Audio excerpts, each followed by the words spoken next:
Bonjour à tous et bienvenue dans votre journal des produits de bourse de l'Obsa du lundi 6 février. La bourse de Paris termine la semaine sur une note positive pour la quatrième journée consécutive. Le CAC 40 s'adjuge 1,52% à 3427 points. Plusieurs indicateurs ont été salués par le marché, notamment les bons chiffres de l'activité dans les services en zone euro. Les chiffres de l'emploi américain ont également dopé le moral des investisseurs. Le taux de chômage est à 8,3%, plus bas depuis 3 ans. Les bonnes nouvelles n'ont pas manqué sur l'ensemble de la semaine. Standard & Poor's, notamment, qui a dégradé la note de la France, estime que la zone euro devrait renouer avec la croissance début 2013. La croissance de l'activité en Europe profite surtout aux valeurs financières, à l'honneur en cette fin de semaine. Du côté donc des valeurs financières, Société Générale grimpe de 7,27%, plus 4,74% pour Crédit Agricole et 3,23% pour BNP Paribas.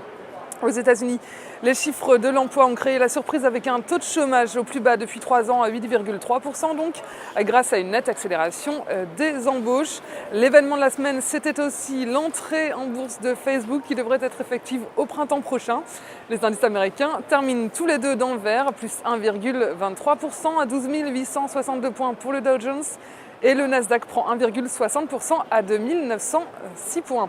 Sur le front des matières premières, le pétrole finit en hausse à New York. Le baril de brut gagne 60 cents à 112,57 $ côté change. Après un modeste rebond, l'euro reste sous les 1,32 $.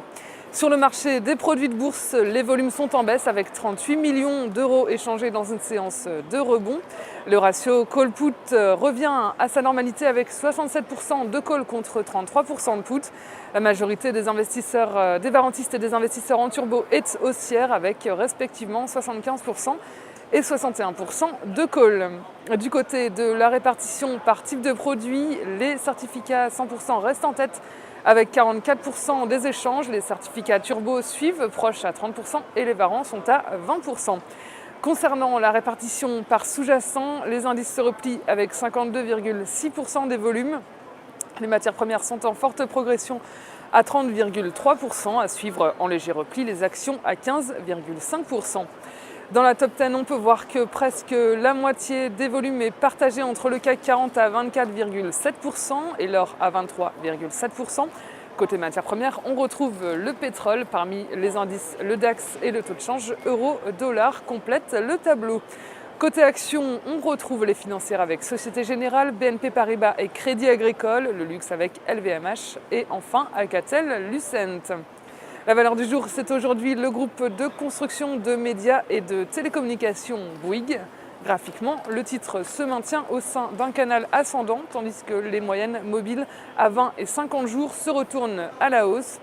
Visez une poursuite du rebond technique vers les niveaux de résistance à 26,20 € et 27,20 €. Seul l'enfoncement des 23,35 € invaliderait le sentiment haussier. La stratégie qui vous est proposée pour jouer cette valeur, c'est l'achat du Warrant Call Bouygues à 1276 T d'Unicredit au prix d'exercice de 25 € et d'échéance au 1er juin 2012. Voilà, c'est tout pour aujourd'hui. Bonne journée et à demain.